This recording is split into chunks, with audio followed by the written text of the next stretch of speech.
kita tidak tahu doa kita yang mana yang akan diijabah oleh Allah Subhanahu wa taala. Bismillahirrahmanirrahim. Assalamualaikum warahmatullahi wabarakatuh. Alhamdulillahi wahdahu wassalatu wassalamu ala man la nabiyya ba'dahu wa ala alihi wa sahbihi wa man tabi'ahu lahu ila yaumil qiyamah, amma ba'du. Sahabat belajar azan channel yang dimuliakan Allah, apa kabar? Semoga tetap sehat walafiat, panjang umur, murah rezeki dan dalam lindungan Allah Subhanahu wa taala.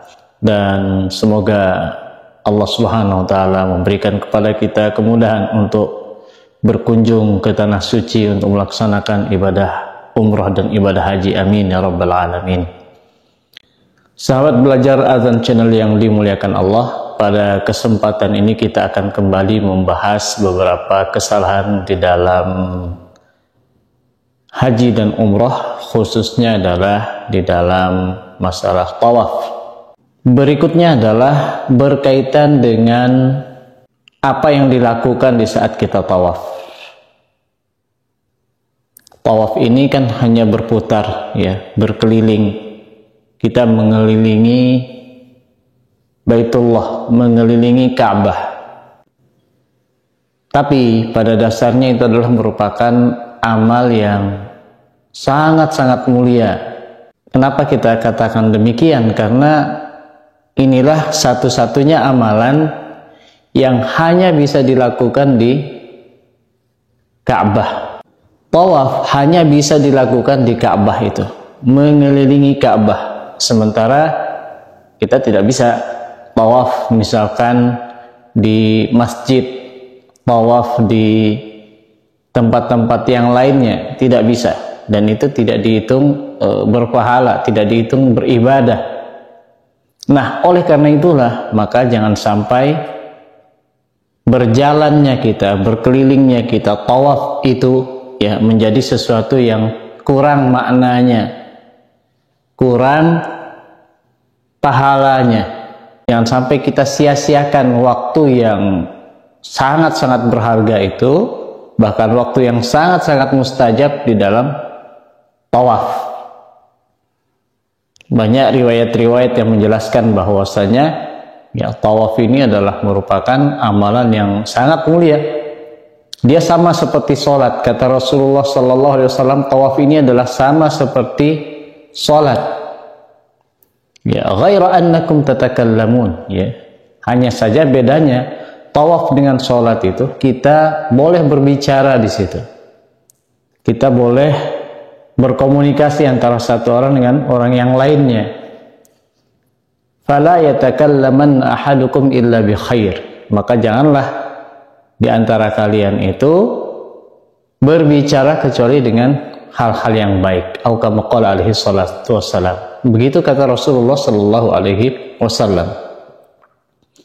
Nah, oleh karena itulah sahabat belajar azan channel yang dimuliakan Allah, mari kita gunakan ketika kita tawaf di Baitullah, ketika kita berputar mengelilingi Baitullah, kita gunakan sebaik-baiknya untuk berzikir, memperbanyak zikrullah, kita memperbanyak berdoa kepada Allah, kita mengulangi kalimat-kalimat thayyibah.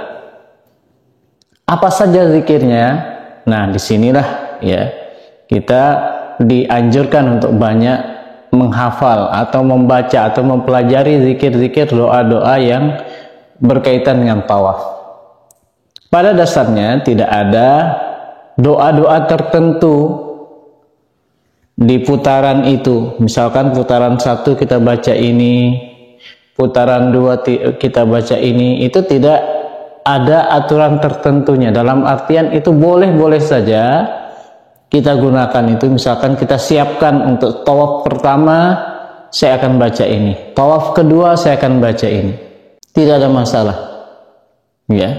Nah, yang terpenting adalah kita membaca doa-doa atau kalimat-kalimat thayyibah yang zikir-zikir yang ada anjurannya dari Rasulullah SAW, atau zikir yang difahami artinya dan tidak ada unsur kemaksiatannya di situ, tidak ada unsur memutus silaturahim. Kita boleh minta apa saja kepada Allah Subhanahu wa taala.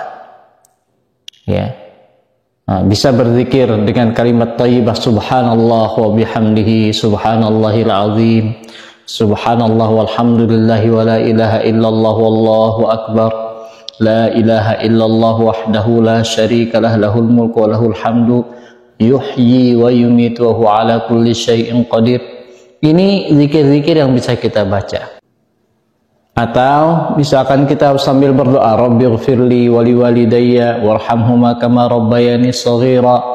Sambil berjalan kita berdoa. Doakan untuk orang tua kita, doakan untuk diri kita, doakan untuk anak cucu kita. Kita doakan juga untuk bangsa kita, untuk para pemimpin. Doakan yang baik. Karena ini adalah waktu yang sangat-sangat mustajab. Kita tidak tahu doa kita yang mana yang akan diijabah oleh Allah Subhanahu wa Ta'ala. Nah, jadi sahabat belajar azan channel yang dimuliakan Allah, kalau perlu kita siapkan buku atau kertas nama-nama daripada sahabat-sahabat kita, kawan-kawan kita yang minta untuk didoakan, kita doakan di sana. Ya, ini hal yang penting. Perlu kita catat di sini bahwa doa-doa tadi boleh saja untuk kita baca apapun lafaznya. Tapi ketika kita sudah sampai di rukun Yamani, kalau kita bayangkan ini adalah pojok daripada Hajar Aswad yang di sini kita memulai tawaf, kita berkeliling subhanallah walhamdulillah wa la ilaha illallah wallahu akbar, Allahumma imanan bika wa wafa'an bi ahdik wattiba'an li sunnati nabiyik, la ilaha illallah wahdahu la syarikalah lahul mulku wa lahul hamdu wa ala kulli syai'in qadir. Kita berputar terus sampai di sini, kita putar di sini, sini. Nah, ini adalah yang dinamakan dengan rukun Yamani. Mulai dari sini sahabat memulai untuk mengganti doanya, dan ini yang disunnahkan, yang dianjurkan oleh Rasulullah sallallahu alaihi wasallam. Dari pojok ini, dari rukun Yamani ini, kita membaca apa? Doanya khusus di sini, yaitu doa kebaikan untuk dunia akhirat. Rabbana atina fid dunya hasanah wa fil akhirati hasanah wa qina adzabannar. Terus sampai ke Hajar Aswad. Ya, inilah ya yang ada tuntunannya, yang ada anjurannya, yaitu kita membaca Rabbana atina fid dunya hasanah wa fil akhirati hasanah wa qina adzabannar. Rabbana atina fid dunya hasanah wa fil akhirati hasanah wa qina adzabannar. Bisa kita tambahkan wa adkhilnal jannata mal abrar ya aziz ya ghafar, atau ya rahman ya rahim, ya. Jadi seperti itu. Ini kita baca. Ya, jadi 7 putaran itu semuanya dari rukun Yamani sampai kepada Hajar Aswad kita membaca Rabbana atina fid dunya hasanah wa fil akhirati hasanah wa qina adzabannar. Kembali kita tadi bismillahirrahmanirrahim Allahu akbar di sini, dan kita lanjutkan dengan zikir-zikir yang lainnya. Nah, inilah sahabat belajar azan channel yang dimuliakan Allah, hal yang perlu untuk kita perhatikan di dalam tawaf. Jangan sampai kita menyia-nyiakan waktu yang sangat mustajab itu. Ya, waktu untuk kita berdoa kepada Allah di dalam tawaf, kita gunakan sebaik-baiknya untuk berdoa kepada Allah Subhanahu wa Ta'ala. Mudah-mudahan Allah ampuni dosa-dosa kita, Allah ampuni dosa-dosa orang-orang yang kita cintai, orang tua, anak, ya, dan saudara kita, dan mudah-mudahan Allah ijabah semua doa kita. Allah sampaikan hajat kita. Kita berdoa di situ, ya, karena di hadapan Allah Subhanahu wa Ta'ala, di hadapan Baitullah, ini adalah waktu yang mustajab, tempat yang mustajab, ya, maka doakan terbaik. Allahumma inni as'alukal huda wat-tuqa wal afafa wal ghina. Ya, ini doa yang sangat-sangat pendek tapi menyeluruh. Allahumma inni as'alukal huda, ya Allah, berikanlah kepadaku petunjuk, ya, hidayah, selalu diberikan petunjuk oleh Allah Subhanahu wa Ta'ala. Wat-tuqa, dan ketakwaan, rasa takut kepada Allah Subhanahu wa Ta'ala, berharap kepada Allah. Allahumma inni as'alukal huda wat-tuqa wal afafa, Al-afaf, memiliki harga diri, tidak meminta-minta kepada orang lain, hanya mengharap kepada Allah Subhanahu wa taala. Itulah al-afaf, iffah. Wal ghina, dan kekayaan. Kita minta kepada Allah kekayaan. Ya. Boleh bagi kita untuk meminta kekayaan, dan yang mana kekayaan ini insyaallah kita jadikan sebagai sarana untuk kita beribadah kepada Allah Subhanahu wa taala. Demikian sahabat belajar azan channel yang dimuliakan Allah, semoga bermanfaat. Terima kasih atas segala perhatiannya. Aqulu qouli hadza wassalamualaikum warahmatullahi wabarakatuh.